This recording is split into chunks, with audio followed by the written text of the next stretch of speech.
On to the fourth on the programme, and race number 4, we return to the turf for our fourth event, Class 4, 1,600 metres on this occasion.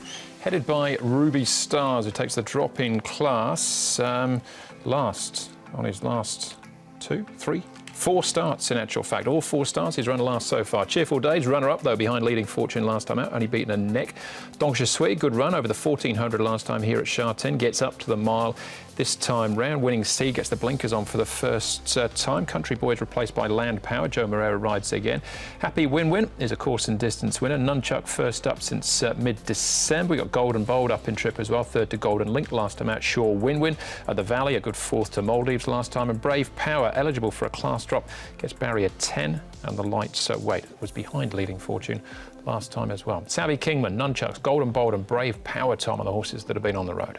Speed might only be average in this race here, with amazing luck to potentially fire across from gate 14 for Matthew Pernin. May get an uncontested lead. Golden Bold has drawn better this time round. Cheerful Day just can't get a gate 10, 10, 10, and now he's out in gate number 11 for Zach Pertin and Francis Loy. Sure Win-Win winning Steed there on the inside. He's got the blinkers and hood going on. Cheek pieces come off. Horses like Bulletproof and Donc Je Suis will probably be back in the rear half of the field. Land Power gets into the race as well, but draws tricky for him in 9. Here is Cheerful Days, unlucky at cards, as Tom said, with those wide draws and drawn wide once again. But look, he's running really well and very consistent, so you wouldn't begrudge him a win at all, and his work's been good leading into it. But he has to do barrier number 11 again. I thought Savvy Kingman's on the improve. Maybe not this run, but next time. He's the one on the inside, 416. Keith Young aboard. This will be his 3rd start. But he could be one moving forward. I thought he ran really well here in his track work. And a Sure Win-Win, another one who comes to 1,600 metres for the first time at Sha Tin. Did run 1,650 at Happy Valley and ran really well last time. That's him closest to us. I think he's going well. All right, excellent. We'll have a look at some of those in a moment or so. We're going to start off here, though, with Donc Je Suis. He'll be ridden by Blake Shin, who's a guest on Hong Kong Direct this week as well, speaking about excellent proposal. But here he is talking to Ed about Donc Je Sui's chances on Sunday. Blake, Donc Je Suis, last time out, were you pleased with the way that he was finishing off the race? Yes, most certainly, Ed. I was very happy with the way he hit the line, suggesting that he's going to be better suited up to 1,600 this weekend. And, you know, if I can aim to be a little bit closer in the run, hopefully he can jump a little bit better and he can position up a bit closer. It's going to enhance his chances. He's a lightly raced horse. I think he's a progressive horse, and he's sets up to run a good race on the weekend. You've done a bit of work with him right throughout the season in the mornings. Has he been coming along as you'd hope he would be? Yes, he is. He's coming along beautifully. He's improving all the time. He's quite a tough horse mentally. Physically, he's a big, strong horse. I think he's just going to keep getting better and better, and I think it wins just around the corner for him. And I know you didn't ride him, but you would have looked at his recent barrier trial. What did you make of that? I thought he trialled lovely. Keith Young's a big part of the Hayes stable, and he was particularly happy with how he went, so it gives me a lot of confidence going into his race. Quite a positive report there from Blake. It was nearly 90 to 1 when running 4th last time out. Gets barrier 4 this time round. Let's have a look at Cheerful Days in action then, Tom. Along with Brave Power, I was a bit disappointed with Brave Power this day. I thought he might have run better than he did. He was beaten over 12 lengths. He was midfield. He actually had probably a little bit of an excuse if you watch through the straight here. You can see him on the inside of Family Leader, and then he just gets turned sideways here. But I don't think he was really going to be figuring in the top 6 or so, but they looked around at each other and wondered whose fault that was. But he got cleaned up.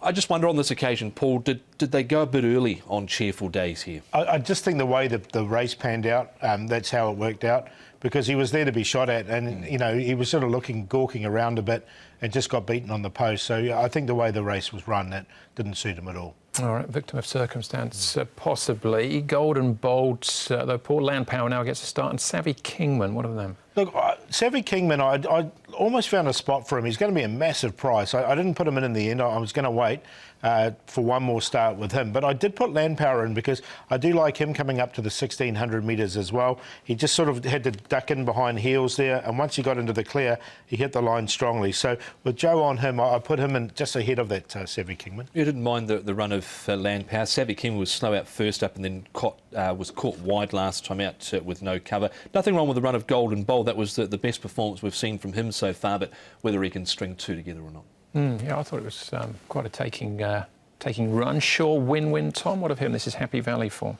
It wasn't a bad effort, I thought, from him either behind Maldives. Didn't quite find a spot for him. He was sort of on the next line in this, but he's drawn gate number 8 here. He was at 21-1 last time out, and in the end he was only beaten 1 3/4. So there was some merit with his run into 1,600 metres again this time round. Yeah, look, I've been waiting for him to get to 1,600 here at Sha Tin.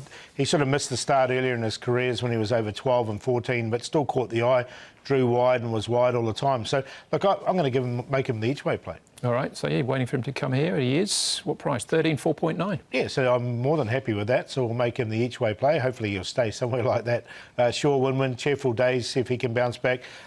What Blake was saying there with Dong Jisui, he's definitely improved from start 1 to 2, and the 1,600 metres looks good for him, as it does for Land Power. Just ahead of that other one, Savvy Kingman, what's 50-1. 13, 2, 4 and 8. I think Cheerful Days is the horse to beat here, horse number 2. But there's one I do like at a price in the race. But I got Winning Steed in because he's got blinkers on here and he's got the hood going on. Winning Steed, he's in the market at 6.9 and 2. Missed out last time out, but his prior runs have been handy behind Super Red Dragon, Kazi, Farazi, Fortune Muster. Amazing luck. If he gets a soft enough lead in front, he could be dangerous. I didn't mind his recent try. Looked to be under a decent hold in that, and Land Power. So 2, 6, 7 and 8. First leg of the triple trio. It does look pretty open, doesn't it? Cheerful Days, no surprises, comes up in every one of the numbers, but 5 million going to the pool, an estimated dividend in the region of $10 million. So I thought Golden Bold might run some sort of race as well. Well, that's race number 4 on the programme, and race number 5 up next for us. We're back onto the all-weather for that.